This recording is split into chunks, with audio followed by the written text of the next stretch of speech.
Bonjour à tous et bienvenue dans ce Morning Bull Live. Nous sommes le 17 octobre 2023 et le marché monte. Le marché monte, il ne sait pas trop pourquoi il monte, mais pour l'instant il monte. Alors on va pas se plaindre évidemment parce que c'est toujours plus agréable quand ça monte que quand ça baisse. Mais c'est vrai que par moment on peut quand même se poser 2-3 questions sur l'état mental des marchés pour l'instant. Parce que quand on regarde la photo globale, eh bien on est un peu sorti de notre zone macro. On n'a pas grand chose à attendre au niveau de la macro ces prochains jours, si ce n'est les retail sales cet après-midi. Et puis après, on a les chiffres du trimestre. Alors si vous lisez les résumés des commentaires boursiers cette nuit, eh bien vous apprendrez que l'un dans l'autre, eh bien on est optimiste sur les futures publications des résultats. Alors, ce sera intéressant à décortiquer ces prochains jours, bien sûr, parce qu'aujourd'hui, quand on regarde optimiste sur quoi, puisque finalement, chaque fois qu'on a une publication de résultats, c'est pas la qualité des résultats, c'est même pas le discours que fait le management après la publication des résultats, c'est l'interprétation que le marché va en faire.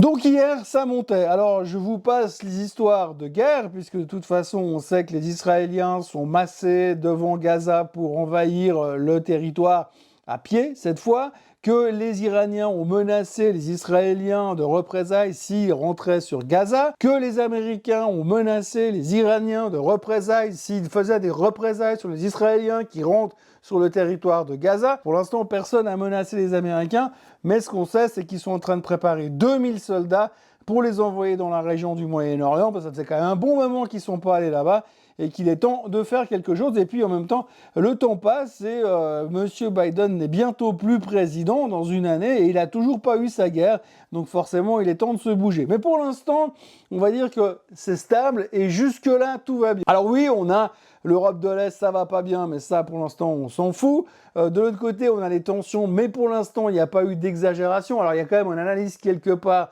au Canada, cette fois, qui a annoncé que, selon lui, il y avait 70% de chances que, finalement, le conflit israélo-palestinien se spread dans la région. Je ne sais pas comment il arrive à ces calculs, mais en tout cas 70% de chance. Mais en dehors de ça, pour l'instant, eh bien, les marchés font preuve d'une espèce de résistance assez phénoménale face à ces angoisses liées à l'aspect militaire de la chose. Donc on se concentre sur le reste. Alors le reste, c'est quoi? Eh bien, on sort d'une grosse semaine macro. Aujourd'hui, on va se concentrer sur les chiffres des retail sales. Alors les retail sales, ça veut dire ce que ça veut dire. Depuis, sauf erreur, 5 mois, elles ne font que monter, montrer une force relative, ce qui laisserait sous-entendre que le consommateur américain est en pleine forme et continue de dépenser, de dépenser et de dépenser.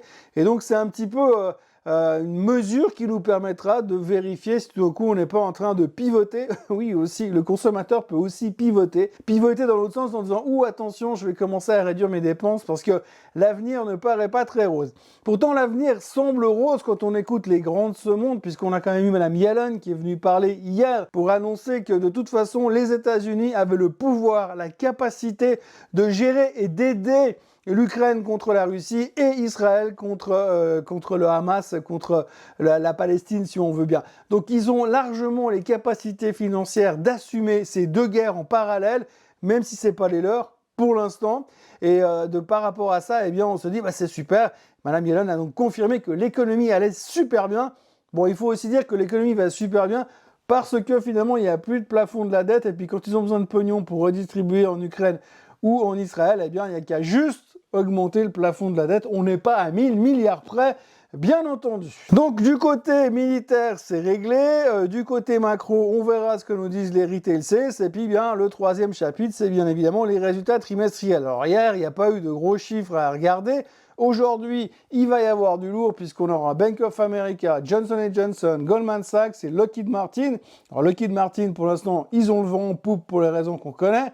Johnson & Johnson, c'est hâte-toi lentement, c'est un des meilleurs payeurs de dividendes du marché. Goldman Sachs, on connaît Goldman Sachs, il y a des hauts et des bas, mais on voit aussi surtout que le secteur bancaire a publié des bons chiffres jusqu'à maintenant, mais qu'en même temps, on n'a pas vraiment réussi à récupérer de la crise du mois de mai, donc affaire à suivre chez Goldman Sachs. Et puis autrement, pour le reste, eh bien, on va aller au fur et à mesure en attendant de ce qui va nous tomber dessus, et puis de nouveau de voir surtout comment le marché va interpréter les chiffres, parce qu'encore une fois, on a vu la semaine dernière que Certaines boîtes comme JP Morgan a publié de très bons chiffres, mais l'interprétation qu'on en fait et surtout les commentaires négatifs du CEO dans la foulée a fait que le titre n'a pas aussi bien performé que ce qu'on aurait pu attendre. Demain, il y aura du monde surtout, et il y a surtout deux titres qui publieront demain, c'est Netflix et Tesla, qui sont vraiment l'axe principal de la semaine. Notre première insight sur ce qui va se passer sur le secteur technologique, puisque l'on sait très bien qu'aujourd'hui, le moteur d'un éventuel bull market de fin d'année, eh bien, ce sera via la techno. D'ailleurs, à propos de bull market de fin de l'année, on notera aussi que Mike Wilson, qui est le stratégiste de Morgan Stanley,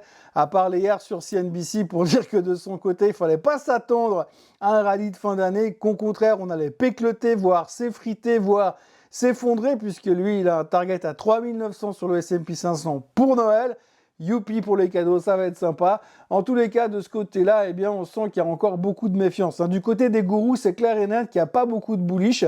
Quand on regarde le graphique du S&P 500, pour l'instant, eh bien, il va plutôt pas mal, mais il va falloir passer la moyenne mobile des 50 jours et ce sera le plus gros challenge de ces prochaines semaines. Une des choses dont on doit parler ce matin aussi, c'est le pétrole qui baisse. Alors si vous lisez les headlines ce matin en Asie, eh bien, correction sur le baril, soulagement. Alors le baril est à 85,12, il n'est pas à 25 non plus, donc on a perdu 1,40$ depuis hier. Tout le monde est hyper content de la nouvelle. La raison principale de la baisse du pétrole, c'est que les Américains seraient en train de négocier avec le Venezuela pour faire sauter les sanctions qui pèsent sur le Venezuela, afin qu'ils puissent pomper un peu plus et envoyer un peu plus de pétrole aux États-Unis, parce que oui, il faut bien remplir les réserves stratégiques qui sont toujours aussi vides aux États-Unis. Alors, ils ne sont pas en train de faire du social, ils ne sont pas en train de faire de la démocratie, ils sont simplement en train d'essayer de récupérer du pétrole à bon marché. Donc, le fait qu'éventuellement, peut-être, le Venezuela pourrait rouvrir les robinets, eh bien, ça soulage un petit peu le prix du baril. Et donc, ça permet d'équilibrer un petit peu la chose avec les tensions qu'il y a au Moyen-Orient. Maintenant, je ne vous cache pas que si les Israéliens rentrent à Gaza, que si les Iraniens bombardent Israël, je suis pas sûr que le pétrole il reste longtemps à 85,12, mais il risque plutôt de monter à 185,12 dans la foulée. Et puis on peut parler du Bitcoin aussi, ça c'est encore un truc assez magique. Si vous avez suivi le Bitcoin durant la journée hier, tout d'un coup il a pris 10% subitement parce qu'un tweet est arrivé en disant que la SEC avait validé l'ETF de BlackRock en spot ETF Bitcoin, donc cet ETF qu'on attend depuis longtemps. Et puis, en fait, c'était un faux tweet. Donc, du coup, le Bitcoin a pris 10%, puis derrière, poum, il a reperdu les 10% qu'il avait pris. Donc, encore une fois, on voit l'efficacité et la transparence de Twitter, ou de X, parce qu'on en parle beaucoup en ce moment, comme quoi, avec les crises mondiales qu'on traverse à droite, à gauche, eh bien, il y a à peu près tout et n'importe quoi qui circule sur Twitter. Surtout n'importe quoi. Et puis alors, pour terminer cette journée de marché financier, on notera aussi qu'on a eu Gary Gensler. Alors, Gary Gensler, c'est le patron de la Fed. On espérait qu'il vienne commenter le Bitcoin, mais non, il est venu commenter d'autres choses. Il est venu simplement dire que selon lui, l'intelligence artificielle allait nous créer un crash boursier d'ici les 10 prochaines années. Alors, on est en train de se faire un Terminator en avance, c'est assez simple. L'intelligence artificielle va prendre le pouvoir, casser les marchés. Une fois qu'il aura cassé les marchés, ils pourront lancer une attaque nucléaire. Et enfin, on va se refaire Terminator en live. Gary Gensler est assez négatif sur l'aspect intelligence artificielle, qu'il va falloir vivre avec, bien sûr, mais il va falloir anticiper le fait qu'un jour, elle va nous faire un crash. Alors, on attend avec impatience cette date-là, parce que finalement, il n'y aura plus qu'à racheter, puisqu'une fois qu'on aura fait le trou, ce sera l'opportunité de rachat d'une vie, comme à tous les crashs boursiers. D'ailleurs, voilà, aujourd'hui, je vous l'ai dit, beaucoup de chiffres trimestriels qui seront annoncés, qui commencent à monter en puissance, bien sûr, mais aussi les retail sales, mais aussi la production industrielle aux États-Unis, et puis le Z2W en Europe et en Allemagne ce matin, qui nous permettra d'avoir une petite tendance future. Grosso modo, les marchés ont l'air relativement bien disposés, plutôt optimistes pour des raisons qu'on ne comprend pas tellement par rapport à l'environnement géopolitique. On espère que les choses vont aller vers le mieux parce que le cycle de hausse des taux devrait se terminer gentiment aux États-Unis, puisqu'a priori, il est terminé en Europe, c'est en tout cas ce qu'on croit depuis un mois. Mais pour l'instant, franchement, on n'en sait pas grand-chose, on va à tâtons et on espère que le S&P 500 va réussir à casser ses résistances momentanées pour aller chercher plus haut. Plus haut jusqu'à où, difficile à dire, mais le juge de paix sera clairement les chiffres trimestriels qui nous tombent dessus en ce moment. Voilà, en ce qui me concerne, Comme d'habitude, n'oubliez pas de liker cette vidéo, n'oubliez pas de la partager, n'oubliez pas de vous abonner à la chaîne Suisse Côte en français et d'activer la cloche pour que chaque fois qu'il y a une nouvelle vidéo, vous soyez tenu au courant en temps et en heure. En ce qui me concerne, je vous souhaite une excellente journée. Et comme d'habitude, je vous retrouve demain à la même heure et au même endroit. Soyez forts. Bye bye.